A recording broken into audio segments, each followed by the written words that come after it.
Bonjour et bienvenue dans ce nouveau format libraire à domicile avec une petite parenthèse sur mes lectures de confinement. Alors ça fera des vidéos un petit peu bizarres, un petit peu spéciales. C'est parti. Aujourd'hui, je vais vous parler d'un tome 2, c'est H+, et ce tome 2 s'appelle Transformation, de Célia Ibañez. Et je vous avais parlé du tome 1 dans la vidéo que je vous montre là. Le tome 1, c'était Transmutation. Donc nous sommes dans un monde d'anticipation où il y a des humains non améliorés et des humains améliorés.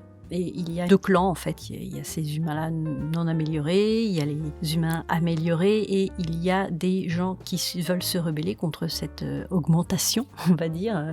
L'augmentation, c'est des sortes de gadgets, des connexions à un truc qui ressemble un peu à Google, qui s'appelle Alexandrie. On a le cerveau qui est connecté, enfin bon bref, on peut changer de couleur de peau, couleur d'yeux, de longueur de cheveux, enfin bon voilà. Vous voyez un petit peu le topo, c'est vraiment du transhumanisme. Et donc dans le tome 1, on avait le parcours d'une jeune une jeune femme, Vénus, qui avait gagné un concours d'écriture et le gain en fait c'était une augmentation, pas une augmentation de salaire mais une augmentation de son corps et de son esprit on va dire. Donc elle avait gagné une opération et la fin du tome 1 on arrive juste avant l'opération. Le tome 2 commence après l'opération, donc elle découvre tous ces nouveaux gadgets, toutes ces nouvelles connexions, elle les teste et tout ça. Mais Vénus c'est une jeune femme, alors même si son vœu le plus cher c'est d'être augmentée au maximum, de devenir presque une déesse, d'être immatérielle, on va dire, c'est un peu ça son but quoi. Elle est un petit peu tiraillée quand même parce que elle éprouve une attirance irrépressible, irrésistible envers Harry. Harry qui est une sorte d'espion, c'est une personne non augmentée, mais qui se fait passer pour augmentée et pour créer une rébellion en fait, pour détruire cette humanité augmentée. Et aussi sa mère qui était dans la rébellion, qui est dans la rébellion d'ailleurs. Donc ces deux personnages-là, ces deux personnes-là qui sont très importantes dans sa vie, sont contre ce qu'elle a envie de devenir. Donc elle est tiraillée avec tout ça. Et donc dans ce livre-là, après son opération, il se passe pas mal de choses, elle se pose pas mal de questions, elle devient un petit peu paranoïaque. Et elle va finir malgré elle dans la rébellion.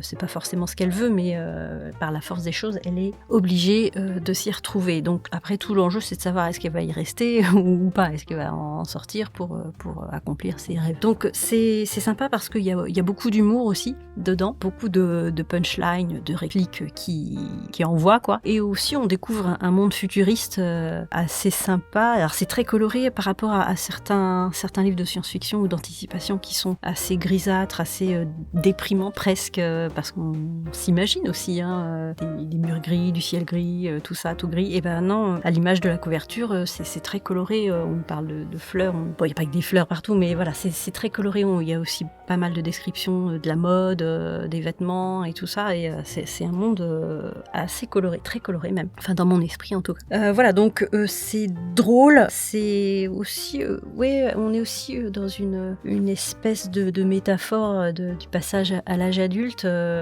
Parce qu'il y a toutes ces transformations, toutes les questions qu'on se pose sur ses parents, sur ses amours, sur ses amis, sur la société, même.